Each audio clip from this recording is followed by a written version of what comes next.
오늘 본문 말씀의 배경이 되는 사건이 있었습니다. 뭐냐면 예수님께서 사마리아 동네로 들어가셔서 사마리아 여인을 만나게 된 사건이었습니다. 예수님께서 어디를 가서 사람을 만나는 건 당연히 있을 수밖에 없는 일 아닙니까? 왜냐하면 예수님의 공생의 사역에서 예수님은 어디 산 위에서 외치는 소리가 아니라 사람들 속에 들어가서 사람들을 만나고 그들의 삶 속에서 복음을 전해 오셨기 때문에 예수님께서 어떠한 사람을 만난다는 건 그렇게 심각한 문제는 아닙니다. 그런데 여기서 문제는 뭐냐면 예수님께서 사마리아 여자를 만났다는 게 문제입니다. 그것도 예수님께서 아주 의도적으로 사마리아라는 동네에 들어가셔서 사마리아 여인을 만나려고 기다리셨다가 사마리아 여인을 만났다라는 건 굉장히 예수님의 동선에서 의외의 일이었습니다. 왜냐하면 기본적으로 유대인들은 사마리아인들과 상종하지 않습니다. 유대인들은 사마리아 사람들을 어떻게 표현하냐면 개라고 표현합니다. 개와 같은 자들, 우리와는 절대 어울릴 수 없는 자들이라고 이들은 여기고 있었고 이 세월은 굉장히 길었습니다. 그럼 왜 유대인들이 사마리아인들을 그렇게 개 취급하면서 상대조차 하지 않았는가? 어느 정도 상대를 하지 않았냐면 실제 갈릴리에서 예루살렘까지 가는데 이 유대인들은 어떻게 하냐면 이렇게 돌아서 갑니다. 사실 이렇게 가면은 아주 짧고 안전한 길이 있었음에도 불구하고 이렇게 돌아서 갑니다. 그래서 여러분들이 성경을 보시다 보면은 강도 이야기를 보신 적이 있으실 거예요. 강도를 만난 어떤 유대인을 어떤 사마리아인이 도와줬던 이야기를 여러분들께서 보실 수 있다는 거예요. 그 강도를 만난 지역이 어디냐면 이렇게 가다가 만난 거예요. 이 길은요 강도가 있고요, 이 길은 멀고 이 길은 위험합니다. 게다가 이스라엘이라는 땅은 뜨겁잖아요, 덥잖아요. 그러니까 가장 효율적인 동선은 뭐냐면 짧고 안전한 길일 거예요. 그럼에도 불구하고 이 짧고 안전한 길이 있음에도 불구하고 모든 유대인들은 단 한 명도 제외하지 않고 모두가 돌아가는 길을 선택했다는 거예요. 왜냐하면 요 길 가운데 사마리아 사람들이 살고 있는 동네가 있었기 때문입니다.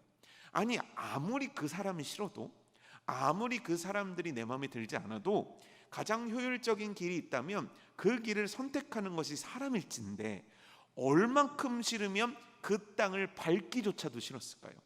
얼마나 유대인들이 생각할 때 사마리아인들이 혐오할 만한 대상이면 그 동네에 난 길조차 이용하지 않으려고 강도와 무더위와 먼 거리를 굳이 참아가면서 이렇게 돌아갔냐는 거예요. 그 이유는 어디로부터 시작되게 되냐면 과거 북이스라엘의 멸망으로부터 시작되게 됩니다.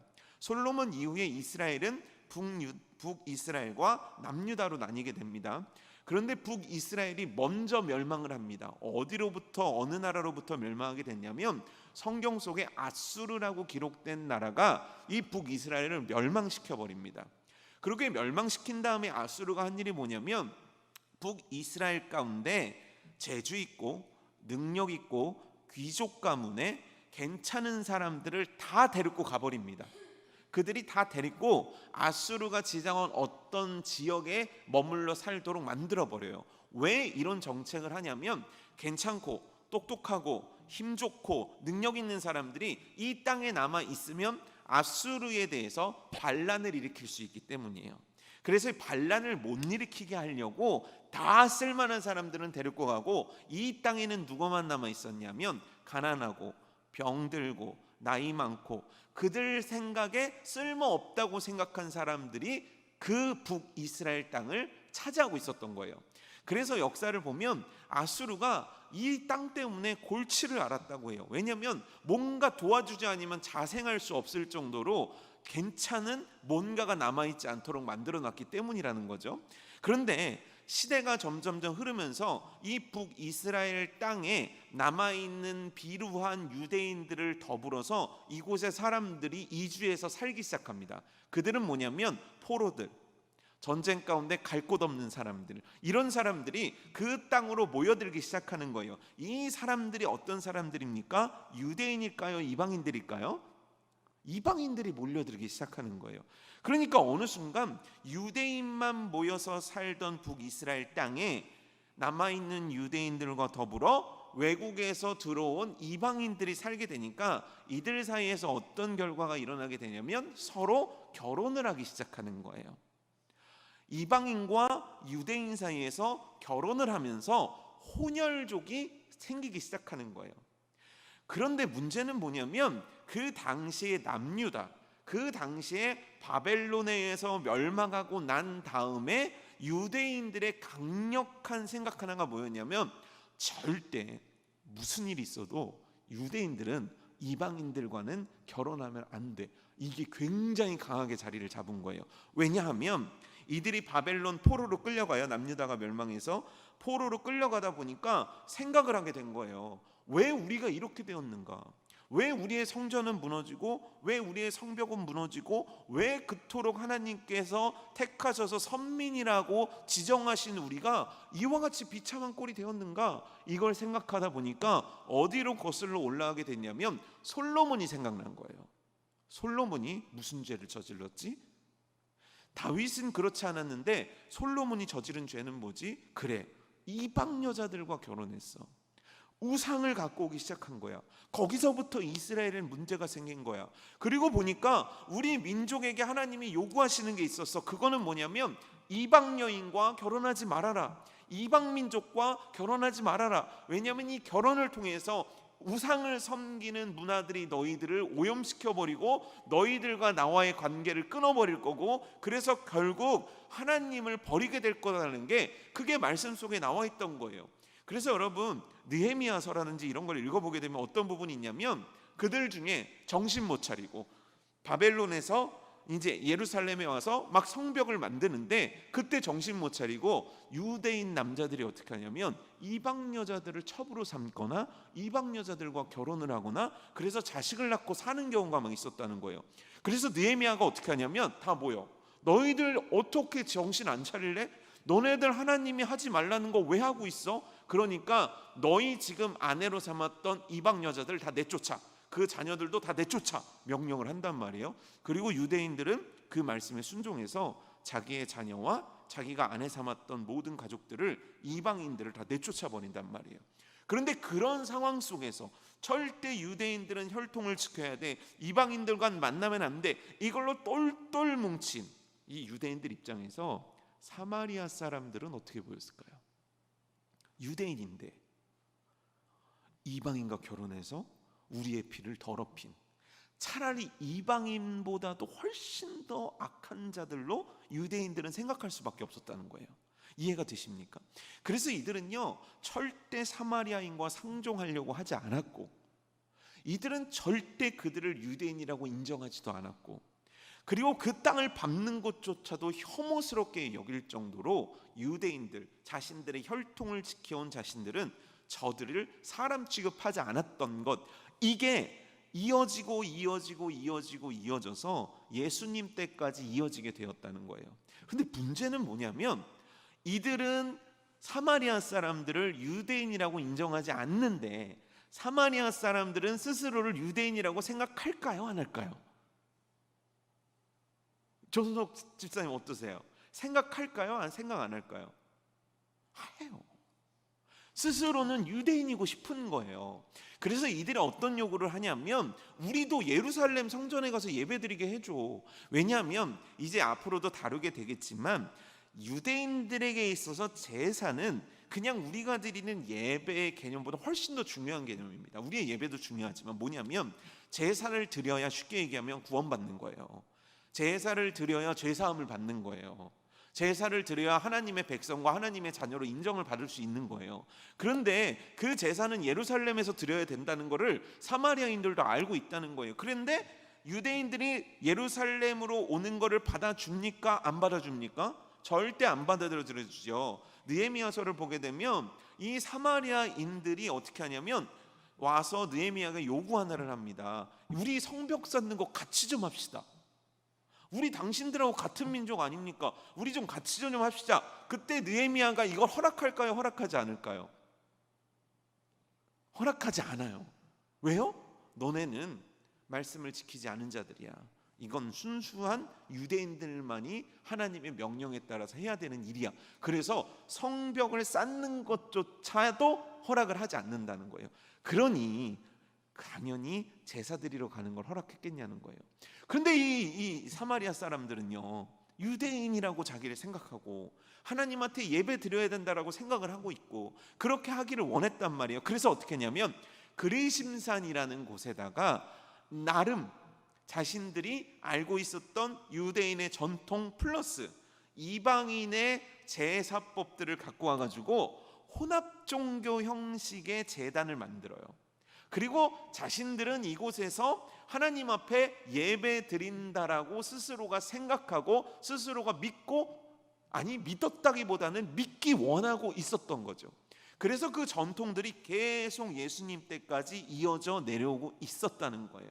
그래서 유대인들은 그 유대인들은 절대 사마리아 사람들을 상종하지 않았고, 사마리아 사람들은 왜 우리를 상종하지 않냐라는 서운함과 그 한스러움에 있었던 때 예수님께서 어떻게 하시냐면 요한복음 4장 3절에 보면 유대를 떠나서 다시 갈릴리로 가실새 사마리아를 통과하여야 하겠는지라라고 말씀하시면서 그곳에 가셨다는 거예요.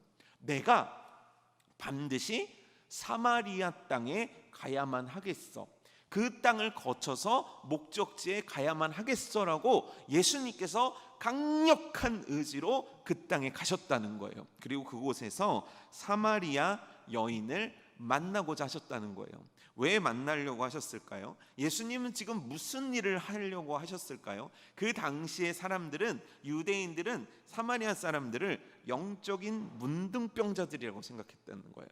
영적인 문둥병자가 뭡니까? 문둥병은 어떻게 되죠? 문둥병자들은 마을에서 쫓겨나요. 왜죠? 전염성이 있기 때문이죠. 그러니까 사마리아 사람들과 상종을 하면 그들의 더러운 죄악들이 나에게 전염돼 라는 생각을 갖고 있었던 게 당시의 사람들인데, 예수님은 왜 의지를 가지고 그 우물에, 그 동네에 그 여인을 만나려고 하셨냐는 거예요. 오늘 본문이 그 예수님과 사마리아 여인 간의 대화 중에 마지막 부분의 일부를 딱 우리들에게 설명해 주고 있는 거거든요. 그럼 도대체 예수님은 왜 만나시려고 했고 만나셔서 무슨 얘기를 하셨는지를 좀 살펴보고자 합니다. 일단 예수님은요, 사마리아 여인을 1대1로 만나십니다. 제자들에게 너네 먹을 거 사러 좀 내려가라. 그래서 제자들은 먹을 것을 사러 동네로 들어갔습니다. 그러니까 지금 우물에는 예수님만 있고 사마리아 여인 있는 거예요. 예수님은 기다리고 계셨고 사마리아 여인은 물동이를 머리에 이고 옵니다. 근데 그 시간이 언제냐면 대낮 땡볕이었어요. 덥잖아요. 물은 언제 뜰까요? 물은 언제 들어가야 될까요? 이해는 하시죠? 수도가 없다는 거는.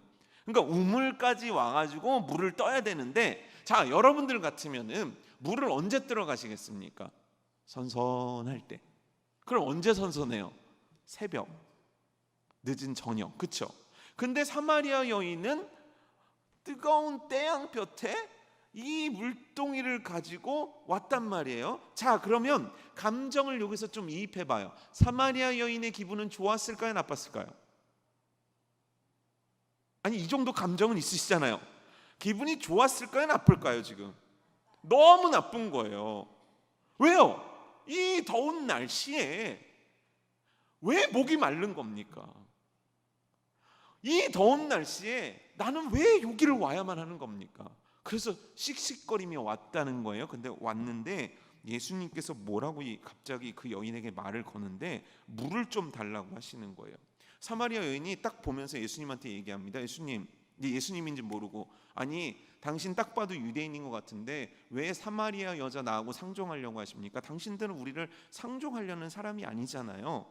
그리고 이렇게 얘기합니다. 저는 물 기를 그릇도 없고 뭐에 당신에게 물을 주겠습니까? 라고 얘기합니다. 자, 물 기를 그릇이 없다. 어떻게 생각하십니까? 맞는 얘기일까요? 맞는 얘기일까요? 아니, 일단 알아요. 저 이해해요. 수요일날 7시 56분은 별로 생각하고 싶지 않은 시간 이런 건 알고 있지만 그래도 여러분들이 어느 정도 성의는 좀 표현을 해줘야 설교하는 사람하고 이렇게 티키타카가 오고 가는 거 아니겠습니까? 여러분들은 들으러 오신 것이 아니라 말씀에 반응하려고 오신 거 아닙니까? 그러니까 좀 반응을 좀 보여보세요. 자, 물을 길러 온 여자가 물 기를 그릇이 없다라는 말이 맞냐고요? 틀린 거죠. 이렇게 얘기할 수는 있을 겁니다. 당신한테 잘 좋은 그릇에다 줄 수 있는 좋은 그릇은 없습니다라고 얘기할 수 있겠지만 물을 기를 그릇도 없습니다라고 하는 건 틀린 말입니다. 그럼 이 얘기는 뭐예요? 당신은 유대인이고 나는 당신이 나를 상종하지 않으려는 것처럼 나도 당신을 상종하고 싶지 않습니다. 말 시키지 마세요, 이 뜻 아닙니까? 근데 예수님께서는 지속적으로 이야기를 합니다. 뭐라고 얘기하냐면 예수께서 대답하여 이르시되 내가 만일 하나님의 선물과 또 내게 물 좀 달라는 이가 누구인 줄 알았다면 내가 그에게 구하였을 것이요 그가 생수를 내게 주었으리라. 이렇게 얘기하는 거예요. 생수를 너에게 주었을 거라는 거예요. 그러니까 다른 표현들은 이 여자 귀에 안 들릴 수 있지만 한 단어는 이 여자 귀에 쏙 들어옵니다. 뭐가 쏙 들어올까요? 생수요. 왜죠? 이 여인은요, 나중에 알게 되지만 남편 5이 있었지만 지금 있는 남편은 내 남편이 아닙니다. 지금 딴 남자하고 사는 여자예요. 그래서 새벽에 이른 아침에 동네 사람들이 물을 길르러 오는 시간에 이 여인은 물을 길르러 올 수가 없는 거예요. 왜요? 욕하니까요. 아침부터 욕먹기 싫고 사람들한테 비난받기 싫으니까 그 시간을 피해서 온 여자란 말이에요. 그런데 얼마나 어쩔 수 없는 걸음이냐면 물이 없으면 못 사니까 그 더위에 이걸 갖고 왔으니까 누군가가 나한테 다시는 목마르지 않는 생수를 준다라는 얘기를 하면 이 여자의 마음은요, 이게 사기든 아니든 훅 끌릴 수밖에 없다는 거예요. 근데 예수님께서 이와 같이 얘기하십니다. 이 물을 마시는 자마다 다시 목마르려니와 내가 주는 물을 마시는 자는 영원히 목마르지 아니하리니 내가 주는 물은 그 속에서 영생하도록 솟아나는 샘물이 되리라. 다른 건 모르겠어요. 아까까진 기분 나빠요. 아까까지 유대인 당신 왜 나한테 물 달라고 그럽니까? 나한테 물 기를 그릇도 없는데. 그렇지만 지금은 달라요. 왜요? 다시는 목마르지 않은 그 물을 준다고 했으니까요. 그 여인이 원하는 거예요. 다시는 이 우물에 물길러 오지 않게 해주세요. 이건 이 여인의 소원이에요. 바람이에요.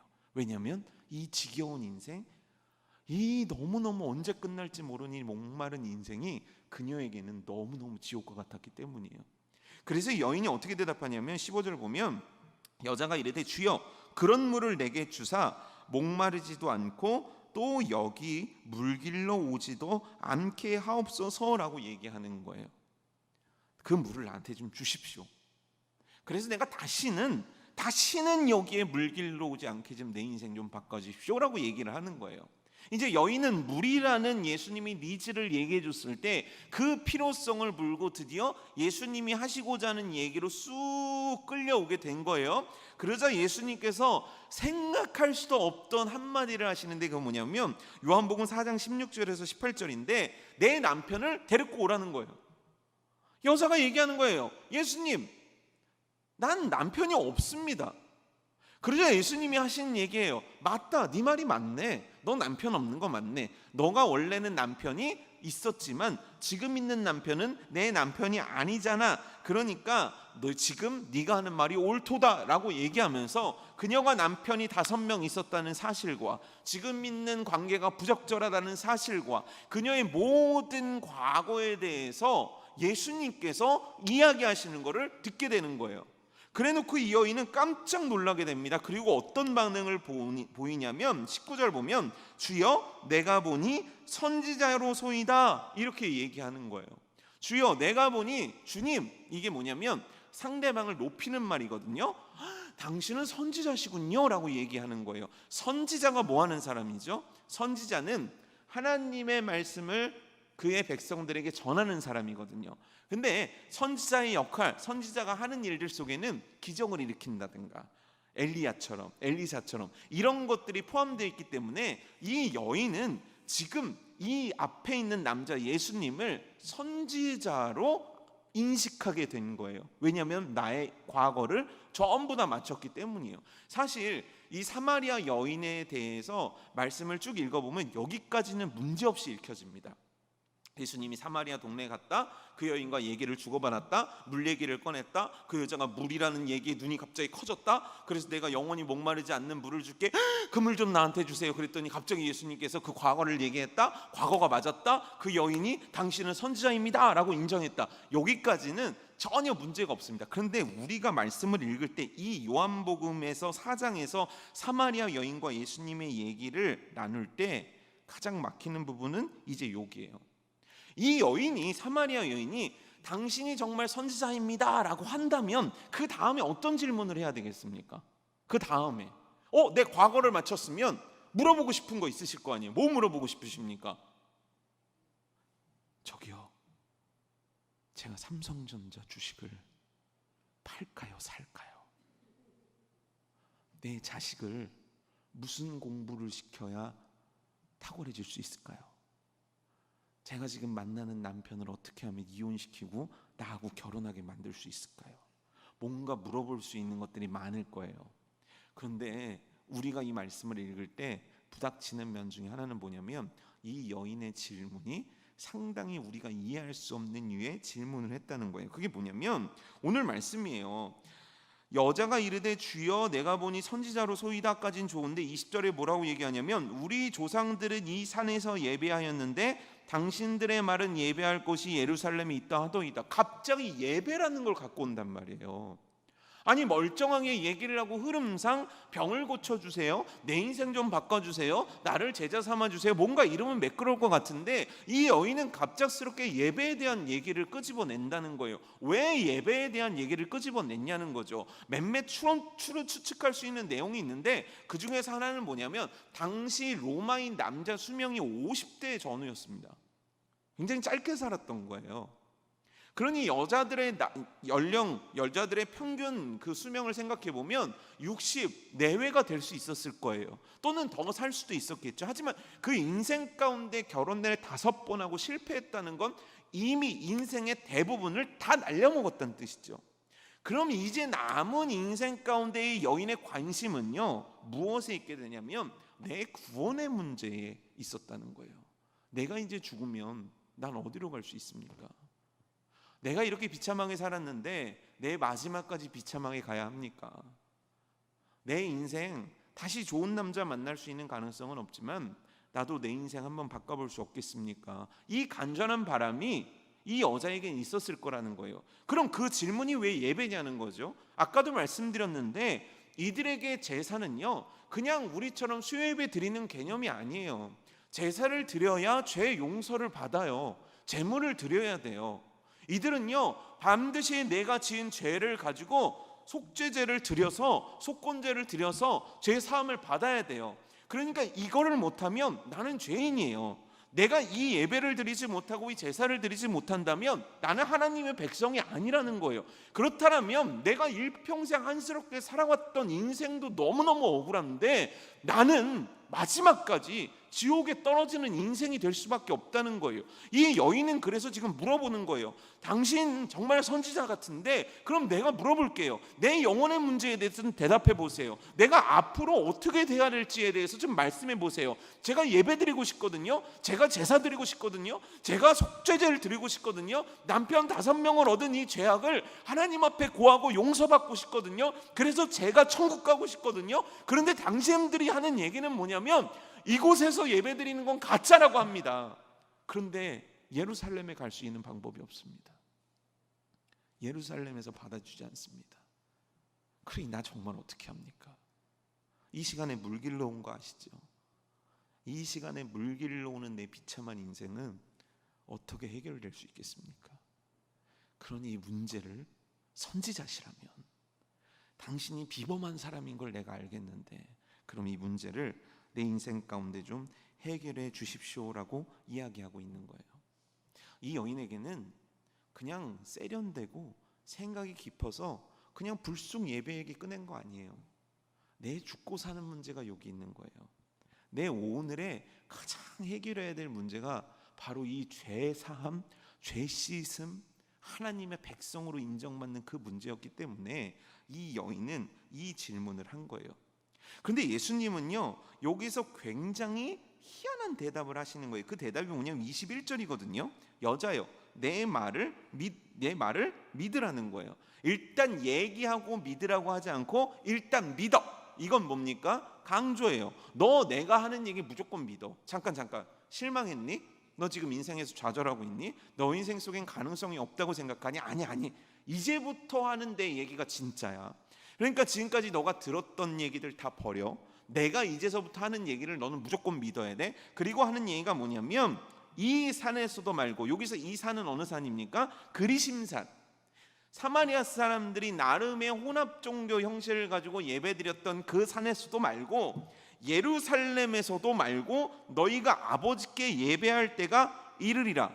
굉장히 충격적인 얘기를 하시는 거예요. 유대인인데 예루살렘 예배도 아니고 여기서 니네가 했던 것도 아니야. 진짜 예배드리는 날이 와. 이 얘기를 하고 계신 거예요. 이걸 만약에 바리새인들이나 제사장들이나 대제사장이 들었으면요, 당장 예수님을 어떻게 해버렸을 거예요. 왜냐하면 그 특권의식 속에 있었거든요. 예배할 곳은 오직 예루살렘뿐이에요.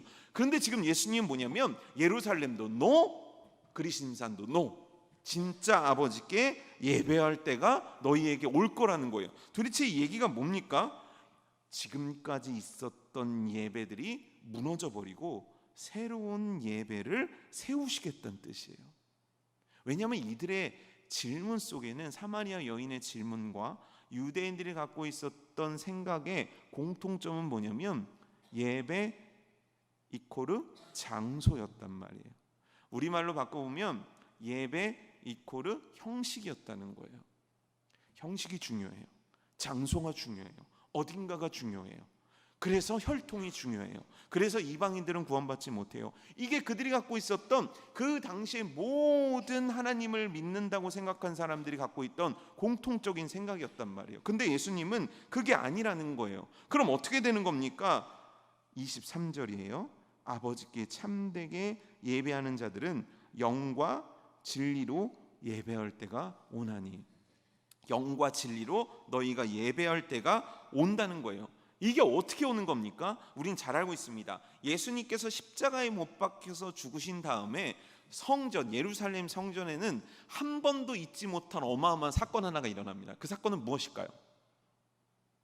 그 쳐다보면 보실 거예요? 그 사건은 무엇일까요? 성전 안에 예수님이 십자가에 돌아가시는 순간 어마어마한 사건 하나가 일어납니다. 휘장이 찢어지는 거예요. 그렇죠? 휘장의 역할은 뭡니까? 지성소와 성소를 구분하는 천막이에요. 지성소는 하나님의 임재의 현장이에요. 대제사장도 정해진 기간 외에는 들어갈 수가 없어요. 아무도 들어갈 수 없어요. 일반인은 들어갈 수 없어요. 왜요? 지성소라고 구분되어 있기 때문에. 결국 뭐냐면 하나님을 대면하여 직접 예배드리는 것이 허락이 안 됐단 말이에요. 근데 예수 그리스도께서 죽으심으로 말미암아 휘장이 찢어짐으로 말미암아 어떤 역사가 일어났냐면, 누구든지 예수 그리스도를 믿는 자는 누구든지, 예수 그리스도를 주로 시인하는 자는 누구든지 예배를 통해 하나님을 직접 대면하여 볼 수 있는 예배를 드릴 수 있게 만들어졌다는 거예요. 예수님을 통하지 않고는 예배를 드릴 수가 없게 되었다라는 거예요. 예루살렘이라는 장소에 국한된 게 아니라, 어떤 시간대가 중요한 게 아니라, 예수 그리스도를 믿는 누구든지 하나님 앞에 담대히 그 보좌 앞에 나아갈 수 있는 특권을 받게 된 것이 바로 이 사건이었다는 거예요. 예수님이 말씀하신 때는 바로 이 때인 거예요. 그 때가 올 것이다. 너희가 진짜 영과 진리로 하나님을 위해 예배할 때가 올 것이다. 그 때가 언제입니까? 예수께서 십자가에 못 박혀서 죽으셔서 휘장이 찢어져서 믿는 자라면 누구든지 예수 그리스도의 은혜로 말미암아 하나님 앞에 담대히 그 보좌 앞에 나갈 수 있는 특권을 얻게 되는 그때 말입니다. 그 특권을 얻은 자들이 누구입니까? 나예요. 그 특권을 얻게 될 자가 누구입니까? 버림받았고 인생이 끝났다고 생각한 사마리아 여인이고, 그 특권을 누리게 될 자는 온 땅, 저 땅 끝까지 이르러 모든 민족들이 그 특권을 얻게 될 거라는 거예요. 그럼 그 특권을 얻은 자들은 어떻게 예배해야 되는가?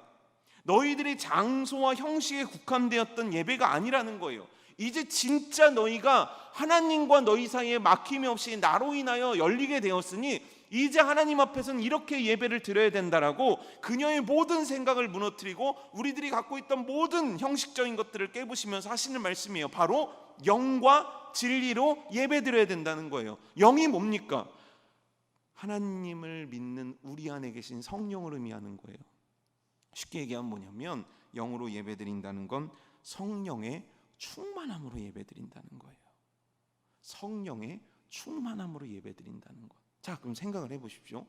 내가 살아요. 정신없이 월요일부터 토요일까지 살다가 주일이 딱 됐어요. 그래서 교회 왔어요. 딱 오니까 와, 오늘은 세상에 11시 시간 딱 맞춰서 왔어요. 자, 11시에 찬양이 딱 시작돼요. 그랬더니 갑자기 성령 충만해요.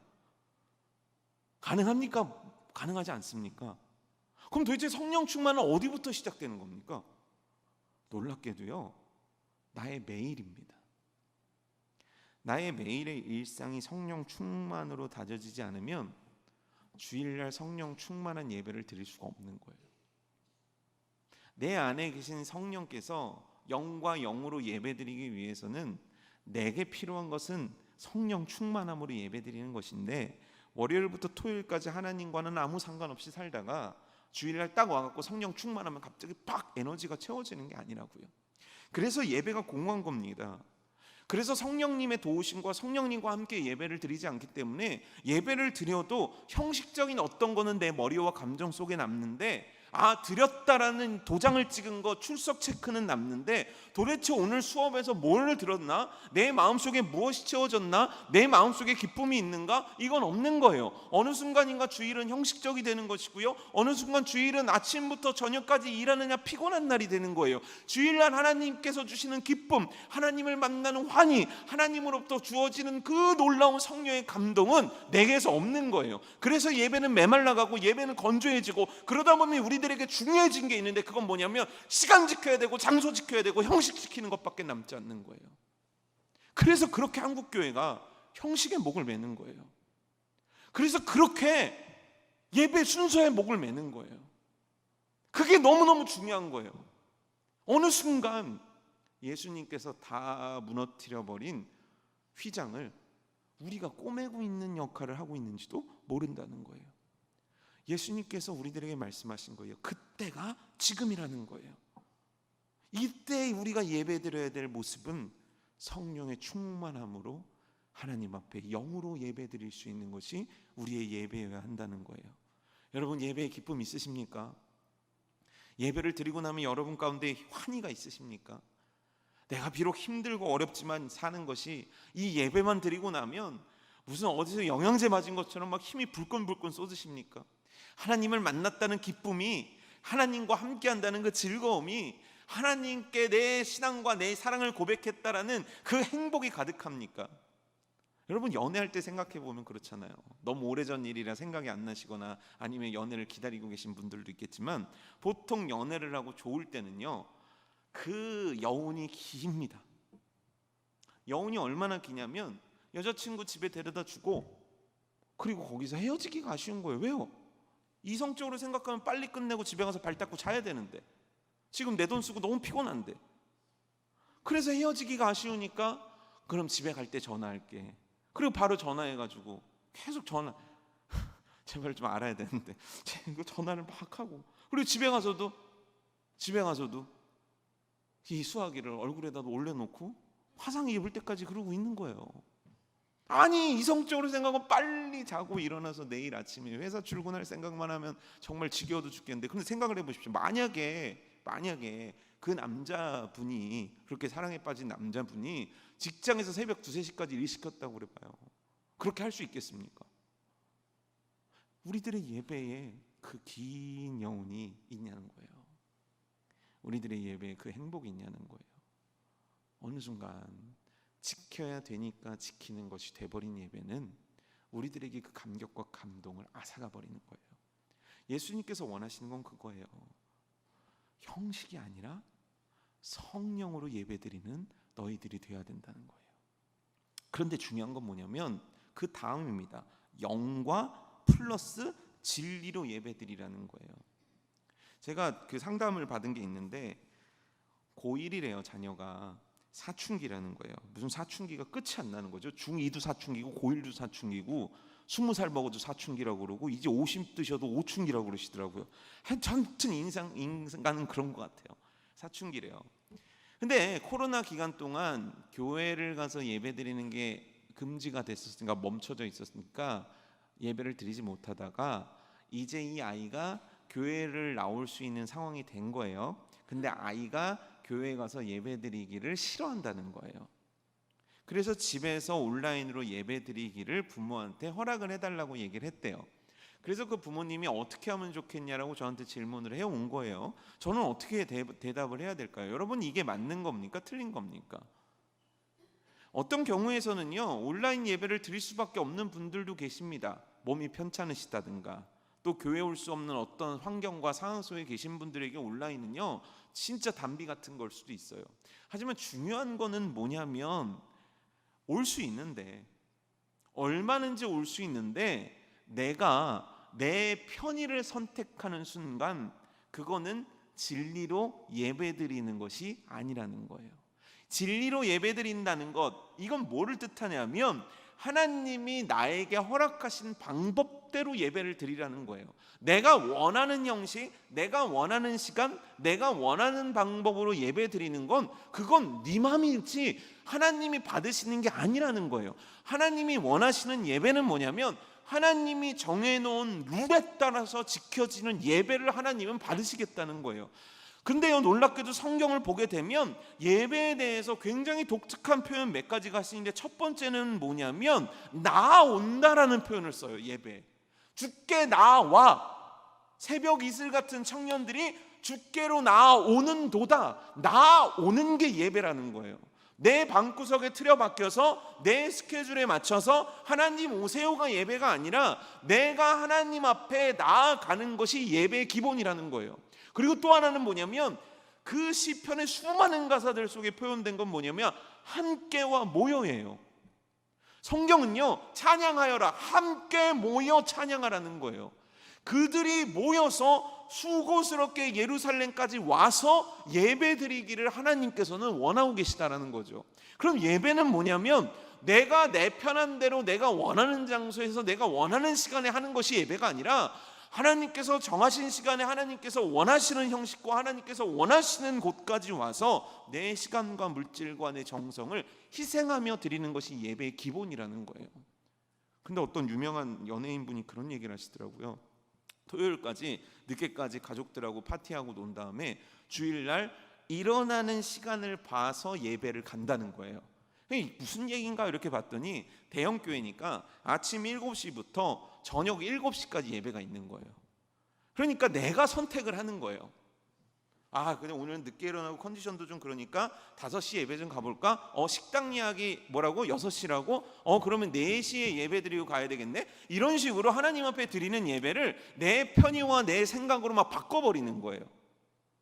아니에요. 설사 아침 7시부터 밤 7시까지 예배가 있다 손 치더라도 하나님 앞에 드려지는 예배를 정하여 하나님 앞에 믿음으로 나아가 내 것을 내려놓고 드려지는 게 예배라는 거죠. 하나님이 원하시는 건 무조건 형식은 안 돼, 이게 아니에요. 성령의 충만함으로 하나님의 방법대로 드려지는 예배를 하나님께서는 기뻐하고 계시다라는 거예요. 우리들이 예배를 점검해 봐야 돼요. 정말 예배에 성령 충만이 있는가? 그냥 나는 형식적으로 어쩔 수 없으니까 지옥 갈까 봐 나와서 드리는 예배는 아닌가? 내 예배는 진짜 본질에 충실하고 있는가? 내 편의로 드리는 예배는 아닌가? 그냥 내가 늦게 일어나면 할 수 없는 거고, 내가 좀 불편하면 어쩔 수 없는 거고, 다 내 중심적인 예배가 되어가고 있지 않은가? 그거를 생각해 봐야 돼요. 그런데 놀라운 건 뭐냐면 오늘 말씀이 이렇게 그냥 끝나지 않았다는 거예요. 그럼 어떻게 끝나냐면 4장 28절에서 30절 말씀인데, 이 예수님으로부터 진짜 예배에 대한 메시지를 듣고 드디어 내가 인생에 살아갈 수 있는 방법을 찾고 메시아를 만났던 그녀가 어떻게 하냐면 자기가 물 길러 왔던 양동이를 버려두고 동네로 들어가는 거예요. 그리고 집집마다 문을 두드리면서 이와 같이 얘기하는 겁니다. 내가 메시아를 만났다. 와 보라. 내가 메시아를 만났다. 와 보라. 이게 뭡니까? 진짜 영과 진리로 하나님을 대면하여 예배를 드릴 때 나로부터 은혜가 흘러나오기 시작하는 거예요. 그래서 사마리아 땅, 저주받아 버림받은 땅이 생명의 땅으로 변화되는 기적이 시작되는 거예요. 내가 하나님 앞에 영과 진리로 예배를 드리게 되면 하나님께서 나를 통로로 삼으셔서 내 주변의 사마리아와 같은 사람들, 내 주변의 사마리아 땅과 같은 상황들을 주께서, 성령께서 바꾸시는 거예요. 누굴 통해서요? 나를 통해서요. 말레이시아 선교가 이거예요. 영과 진리로 예배드리는 자들이 그 은혜의 파이프를 사마리아 땅에 흘려보내기 위해 가는 것이고, 우리들의 삶도 마찬가지인 거예요. 영과 진리로 예배하는 하나님의 사람들이 그 땅에 하나님의 축복을 흘려보내는 거예요. 그리할 때 사마리아 땅이 구원의 땅으로 변했던 것처럼 우리의 영과 진리로 예배하는 그 현장이 바로 축복의 현장들로 바뀌어질 수 있는 거예요. 그러니 사랑하는 성도 여러분, 영과 진리로 하나님의 뜻대로 성령의 충만함으로 예배드리는 여러분들의 인생 되기를 주님의 이름으로 축복합니다.